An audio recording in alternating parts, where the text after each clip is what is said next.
Və indi başlayırıq verilənləri toplamağa, mozaika toplamağa. 1.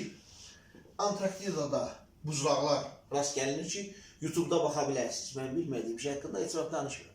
Antarktidada buzlaqlar rast gəlinir ki, elə bir dalğa, lap sadə primitiv bir şey. Xəzər dənizində gördüyünüz dalğa ani momentdən donub. 2 kilometrliklərlə hündürlüyü olan dalğalar ani moment donub. Buzlaqlar dalğa formasındadır. Bu necə ola bilər? Necə baş verə bilər? İkinci fakt. Mamont tapılır buzun içindən, Sibirdə. Mamontun ağzında ot həzm olunmuyor. Mamontun ağzında ot var, mədəsində qida həzm olunmuyor. Mıqnavenli zamorozka. Bu qəfil donub. Hansısa bir kataklizm bunu ani edib. Və üçüncü fakt, Canubeyov effekti. Necə ki, Canubeyov plastilindən kürə düzəldib, kosmosda bıraxdı.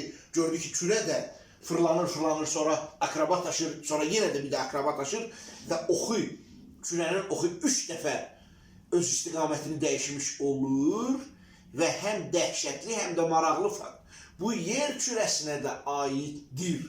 Bəli, məhz yer kürəsinə də aiddir. Bir dənə də haşiyə çıxıram ki, NASA vaxtıcan, əməlli başlı 5 il, 6 il bundan öncə dini dəqiq bilən dindarları işə dəvət edirdi. Və bu da gələcəm niyə görə haşiyə çıxacam, niyə görə NASA kimi masonlardan ibarət bir qurum məhz dindarları işə təklif edirdi. Məsələn, Quranda var ki, qiyamət günü günəş qərbdən çıxacaq. İndi mozaikanı toplayın bir yerdə.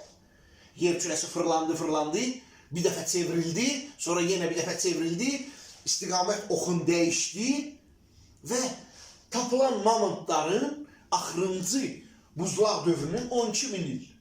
Bu sikl 12 min illikdir. Peyğəmbərə bu Allah tərəfindən nazil olub Quranda necə olub? Peyğəmbərin bu haqda məlumatı var imiş. Qiyamət günündə, yenə deyirəm, mən dindar deyiləm. Qiyamət günündə günəş qərbdən çıxacaq. Bütün bu faktları mozaika kimi toplayanda hər şey məlum olur.